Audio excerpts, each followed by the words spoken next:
Hey guys, what up? Tony here. My heart, my vision, and my passion is to take God's message of purity to the world. The Power of Purity is a 501c3 nonprofit, and like any other ministry, the reach and impact of what we're able to accomplish through the power of purity is predicated upon the finances that we have available. In view of this, we need help. And it's only because of faithful ministry partners like you that the Power of Purity is touching lives literally all around the world. Would you consider making a donation or becoming a monthly partner with this ministry so we can continue to unleash massive amounts of destruction upon the kingdom of darkness? Every dollar you give is tax deductible, and every dollar will be used to advance the healing message of purity to a world that desperately needs it. If you've been touched and encouraged by the Power of Purity, and if you believe in the message of this ministry, would you prayerfully consider becoming a monthly partner? If so, you can visit the Power of Purity website at www.powerofpurity.org, and at the top of the page is a donations link where you can become a vital part of this ministry's impact. Thank you so much for your love, your prayer, and your partnership. God bless you. Welcome to the Power of Purity podcast, the show that empowers men to experience their sexual gift in a healthier way. Now here's your host, Tony Ingracia. Hey guys, what up? I'm glad that you're with me today. Welcome back to the Power of Purity podcast. And as you know, I recently began a new series of episodes which I've entitled 10 Things Every Man Should Know About His Wife When It Comes to Sex. And I've actually developed two companion series, 10 Things Every Man Should Know About His Wife, and the second series is 12 Things Every Woman Should Know About Her Husband When It Comes to Sex. And this happens to be part 3 of this series, where I continue today with principle number 2 of these 10 principles. And in the first episode, I actually shared the introduction to this series. And then in last week's episode, I shared principle number 1 of the 10 principles, which was this: your wife wants you to know that healthy sex occurs within the context of a healthy relationship. And with that being said, guys, it brings me to the second principle of the 10 things every man should know about his wife when it comes to sex. And that second principle, where we're going to jump right back in today, is this: your wife wants to know that she's the focus of your sexual exclusivity.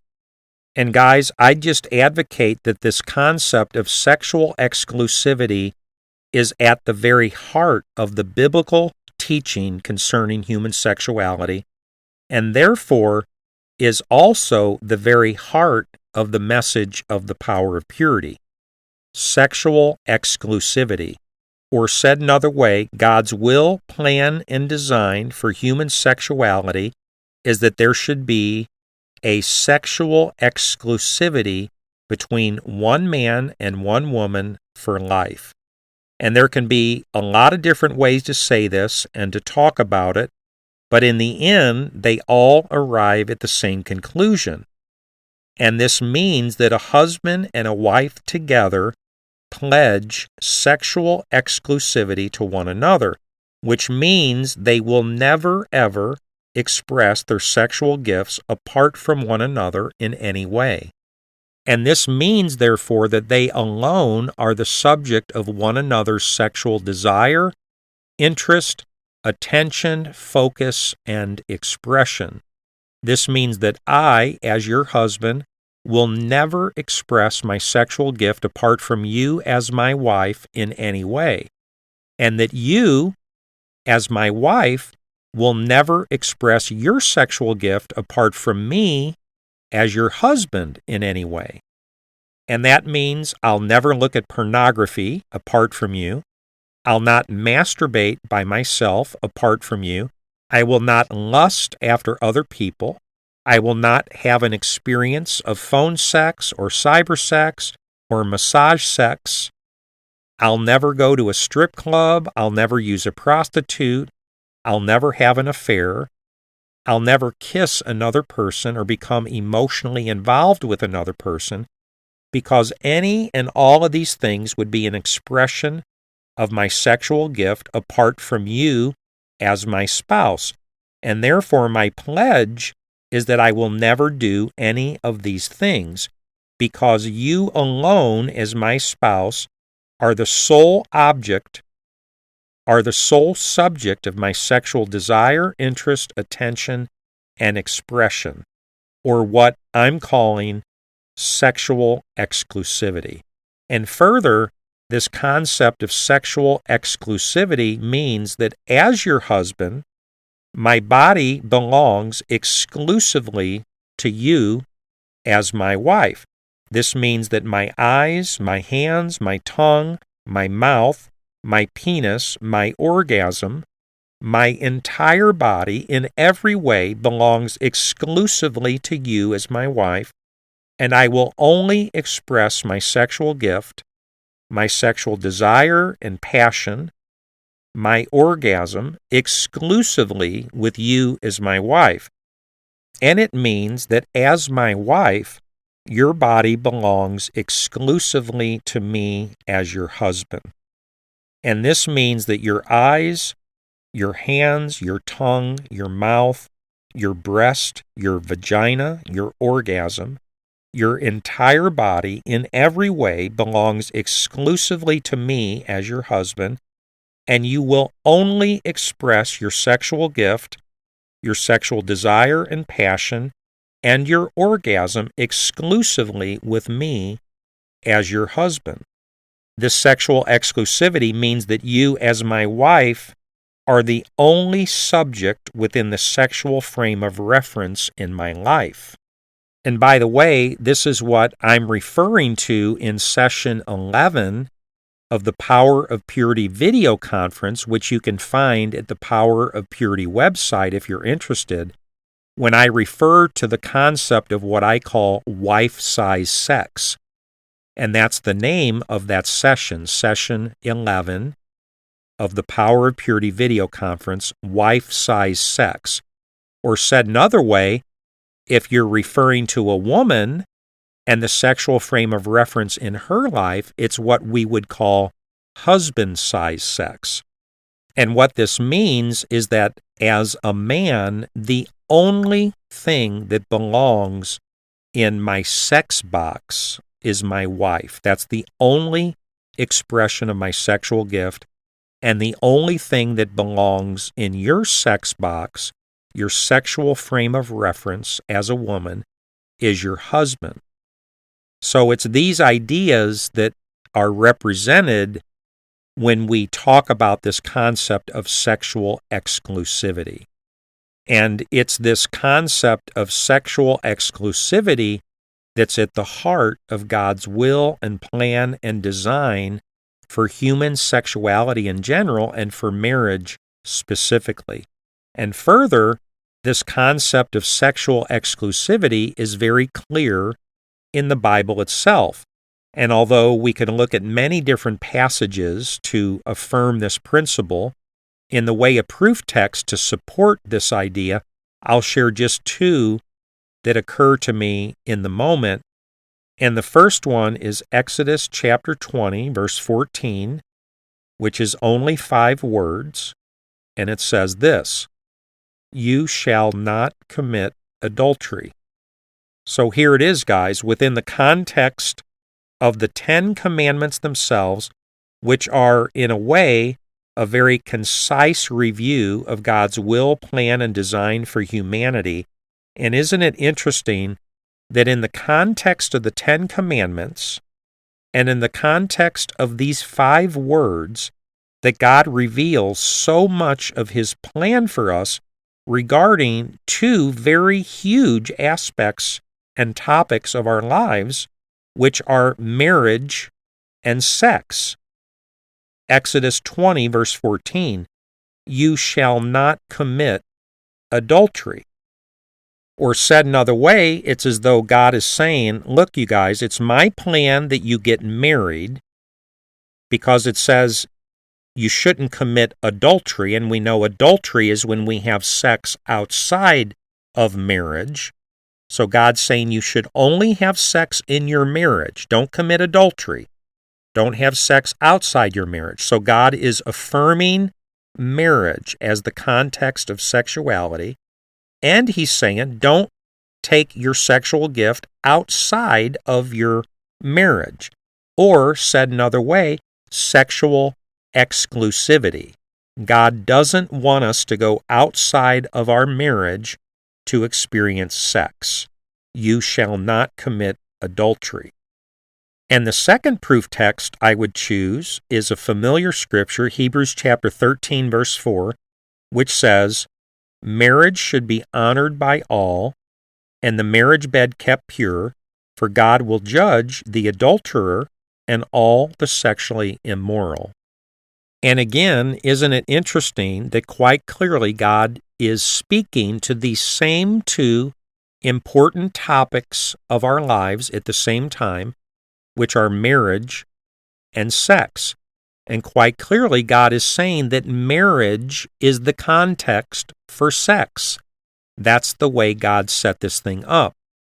And He says in this scripture that marriage should be honored by everybody. And then He goes on to explain what He means. How do we honor marriage? How should we honor marriage? And He explains, the way you honor marriage is to keep your marriage bed pure, which means that no adultery or sexual immorality should occur within the context of your marriage bed. Or said another way, there should be sexual exclusivity between a husband and a wife. And guys, in addition to these two Bible verses, I'd like to share one other observation that I think is pretty significant, and it essentially concerns the universal understanding and expectation of sexual exclusivity and faithfulness that exists virtually everywhere and with everyone, including the broader secular culture in which we live. So what I'm saying is, for a minute, let's just totally forget about God and totally forget about the Bible and totally forget about spirituality or the church. And what I'm saying is that I'm talking about secular people here, unchurched people, people who don't even believe in God, and they have no spiritual orientation and maybe no spiritual interest in their life whatsoever. But isn't it interesting to note that even among these people who have no spiritual interest or frame of reference in their life, that there's essentially this universal agreement and understanding and expectation of sexual exclusivity and sexual faithfulness within the context of marriage.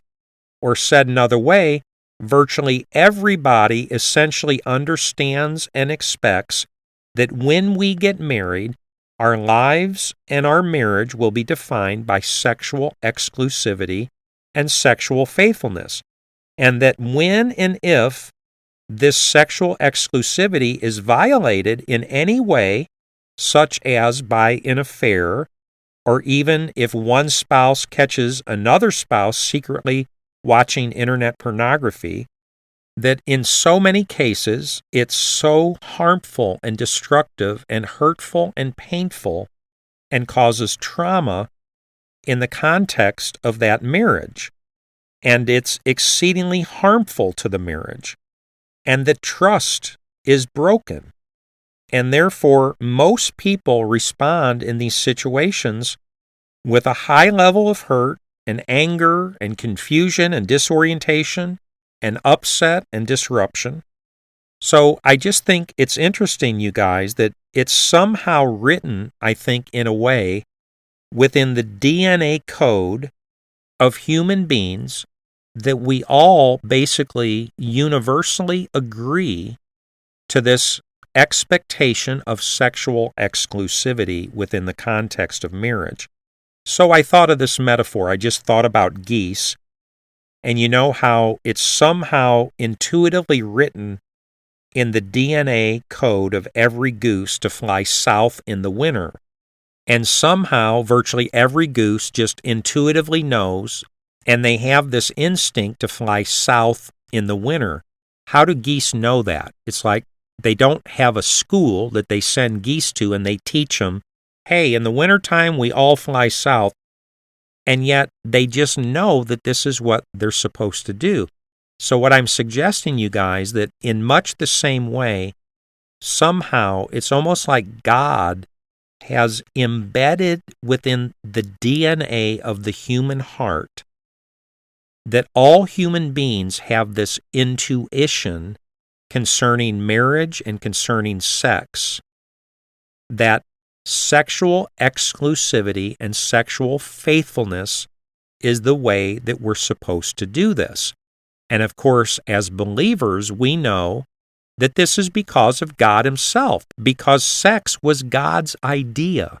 God invented sex, and therefore God has an opinion and a will and a design and a plan for sex and the way He intended for us to experience sex.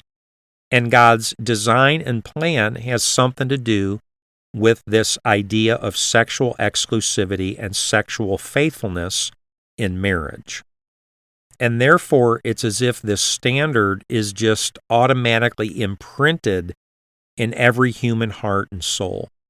And we therefore have this automatic, intuitive, and spontaneous acceptance and understanding and expectation of sexual exclusivity and sexual faithfulness within the context of our marriage relationships. And to me, guys, it's just like the fingerprints of God, or it's like an echo of God that resonates intuitively within the human heart since the very dawn of creation. And guys, I therefore suggest that all of this, what we're talking about right now, affirms this second point of the 10 things every man should know about his wife when it comes to sex. And it's this principle that your wife wants to know that she's the focus of your sexual exclusivity. Or said another way, your wife wants to know that she's the only subject within your sexual frame of reference. She wants to know that you only express and experience your sexual gift with her. She wants the security of knowing that you do not express your sexual gift apart from her in any way. Or said another way, she wants to know that you're not double dipping or stealing orgasms or getting bonus orgasms apart from her. And she wants to know that you're not masturbating apart from her, that you're not secretly using internet pornography apart from her, that you're not going to strip clubs or using prostitutes or having an affair or expressing and experiencing your sexual gift in any way apart from her. And I might be wrong, guys, but if I'm a betting man, I'm betting that sexual exclusivity is incredibly important to your wife. And I can't tell you guys, as a pastor and a counselor, how often I see this over and over again within the context of my ministry, how devastated women are, how hurt women are when they discover that they have not been the sole expression of their husband's sexual gift, and they have not been the subject of their husband's sexual exclusivity. And women are profoundly hurt by this.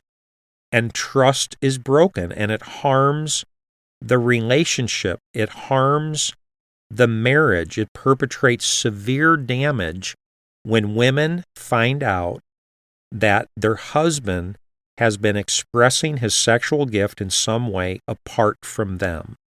And with that being said, you guys, it occurs to me to share just one other thought with you concerning this. And I just want to acknowledge that while I do believe that this concept of sexual exclusivity is very important to and applies to the vast majority of most people, even secular people. It doesn't always apply to everyone in every situation. And, for example, there are people in so-called open marriages that say that they're all right with their spouse having sex with other people. I don't care if you express your sexual gift apart from me. I don't care if you do that. And I've been aware of many situations where the wife knows that her husband is using internet pornography, and she isn't bothered by the fact that he's doing so. And the point I want to make here, you guys, is simply this, that because people choose to think this way, and they choose to live their lives this way, it does not make their chosen lifestyle either right or acceptable in the eyes of God. And more often than not, I'd advocate that in reality, it reveals unhealthy issues that actually exist in the corresponding lives and marriages. And I'll give you an example. I was involved in helping one couple, and the man had a very serious internet pornography addiction that he could not overcome. And what was interesting was the fact that his wife didn't seem to really care about his problem with internet porn or his struggle. But as we worked deeper into their story, I discovered that in reality they were very broken and dysfunctional in many different ways. And the fact is, she didn't really want to have sex with her husband, and she actually preferred for him to use internet porn because the more he used internet porn to relieve himself sexually, the less he would pester her and pursue her for sex, and therefore she wouldn't even have to deal with her husband. So in my estimation, this couple had some very serious issues to work through if they were really going to be healthier together. And the fact that they were not committed to sexual exclusivity with each other was not evidence of their sexual health together, but was in fact evidence of their sexual brokenness and dysfunction, both as individuals and as a couple. So our second principle of the 10 things every man should know about his wife when it comes to sex is this. Your wife wants to know that she's the focus of your sexual exclusivity. And I have here in my notes, guys, something that I've entitled an optional story. And I guess I'll just go ahead and share this with you before I finalize this second point of the 10 points. And it concerns a conversation I was having with a young man recently, and this young man is married. And I was explaining to him my understanding and my concept of who God is and what God says about sex. And I was trying to explain to him the concept of wife-size sex, this concept of sexual exclusivity in the context of marriage.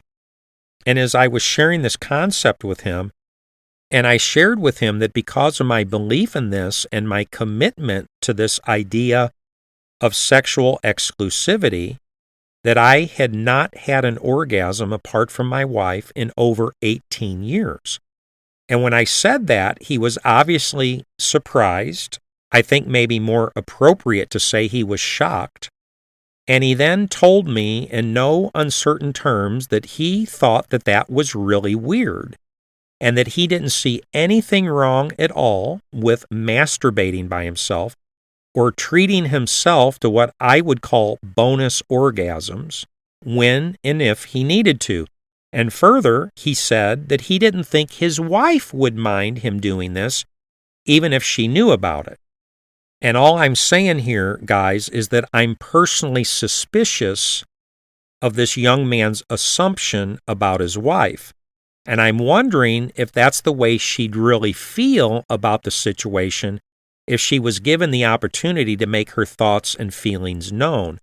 So in other words, if I had the opportunity to talk to this young wife and to ask her heart and ask her opinion, and I was to say to her something like this, Is it important for you to know that you're the sole subject of your husband's sexual exclusivity? Or said another way, would it bother you if you knew that your husband was masturbating and having orgasms apart from you on a regular basis? And all I'm saying, guys, is that if I'm a betting man, I'm betting that there's way more women who would be upset and bothered by this behavior from their husband than there are women who would not be upset and bothered by this behavior from their husband. Or maybe here's another way to say what I'm trying to say here. Wouldn't it be interesting if we could do a survey of married women? And on this survey, we would give married women two options to choose. And they have to choose from one of these two options. And option number one is this. Your husband exercises sexual exclusivity toward you, and you're the sole subject of his sexual interest, activity, and orgasm, which means your husband will never have an orgasm apart from you. Or option two, which is this. You are not the sole subject of your husband's sexual exclusivity, and you are not the sole subject of your husband's sexual interest, activity, and orgasm, which means your husband has the option to masturbate apart from you and have orgasms apart from you. And so, guys, I'm asking you, which one of these two options do you think most married women would choose if they had to choose one of these two options? And again, if I was a betting man, I'd bet that most women, by a wide margin, would choose option number one, because I believe that most women would like to know that they are, in fact, the sole subject of their husband's sexual exclusivity. And thus, the second principle of the 10 things every man should know about his wife when it comes to sex, which is this. Principle number 2, your wife wants to know that she's the focus of your sexual exclusivity. And with that being said, you guys, I see that I'm right at the threshold of the completion of this particular episode of the Power of Purity podcast, and therefore I do not think I should start principle number 3 of the 10 things every man should know about his wife when it comes to sex. And therefore, if you're interested in hearing and knowing what principle 3 is, I invite you to come back next week for our next episode of the Power of Purity podcast. We have now covered the first 2 principles of these 10 things that every man should know, and those first 2 principles were these. Number 1, your wife wants you to understand that healthy sex occurs within the context of a healthy relationship. And number 2, your wife wants to know that she's the focus of your sexual exclusivity. And with that being said, you guys, I'm going to go ahead and wrap up this episode today. Thank you for being with me. I really appreciate it. I pray that these things have been helpful and encouraging and insightful to you on your journey of purity. I pray they will help you to understand your wife maybe better than you've ever understood her before.